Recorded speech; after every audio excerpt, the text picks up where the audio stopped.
நம்ம கத்தோலிக்க சபையில் ஒரு சின்ன குழப்பம் இப்போலாம் இருக்குது. பெரியவங்களை பார்க்கும்போது ஸ்தோத்திரம் ஃபாதர், ஸ்தோத்திரம் மதர், ஸ்தோத்திரம் சிஸ்டர், ஸ்தோத்திரம் அம்மா.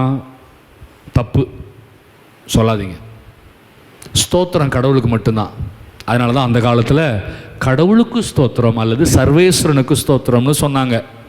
ஃபாதரை பார்த்தாலும் யாரை பார்த்தாலும் ஒருத்தர் என்ன சொல்லிக்கிட்டாங்க, கடவுளுக்கு ஸ்தோத்திரம்னு சொன்னாங்க. இதுங்க கடவுள்ன்ற வார்த்தையை எடுத்துருச்சுங்க. ஒரு பெரியவங்க வீட்டுக்கு வராங்க, ஒரு குழந்தை உடனே ஸ்தோத்திரம் சொல்லாமன்னா எனக்கு ஸ்தோத்திரமே சொல்லலை, அது மரியாதையே இல்லை அந்த குழந்தைக்கு. ஸ்தோத்திரம் உனக்கு இல்லை, ஸ்தோத்திரம் யாருக்கு? கடவுளுக்கு மட்டும்தான் ஸ்தோத்திரம். அதனால கடவுளுக்கு ஸ்தோத்திரம்னு சொல்லுங்க முடிஞ்சா, அல்லது கடவுளுக்கு புகழ், ஆண்டவருக்கு புகழ் இல்லையா, சர்வேஸ்வரனுக்கு ஸ்தோத்திரம், அது சமஸ்கிருதம் சொல்லிக்கோங்க.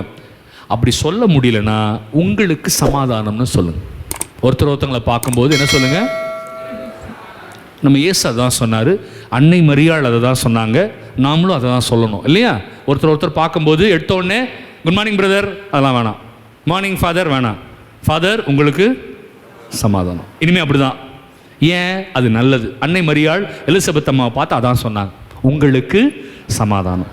அப்போ அன்னை மரியாள் கிட்ட இருந்த பரிசுத்தாவி அப்படியே ஷேர் ஆயிடுச்சு, அங்கே போயிடுச்சு. அதனால் இனிமேல் யாரை பார்த்தாலும் என்ன சொல்லுங்கள், உங்களுக்கு சொல்லுவீங்களா இனிமேல்? ஸோ அது ரொம்ப நல்லது. இங்கே மட்டும் இல்லை, நீங்கள் போகிற இடத்துலலாம் இதை நீங்கள் போய் சொல்லணும். சரியா?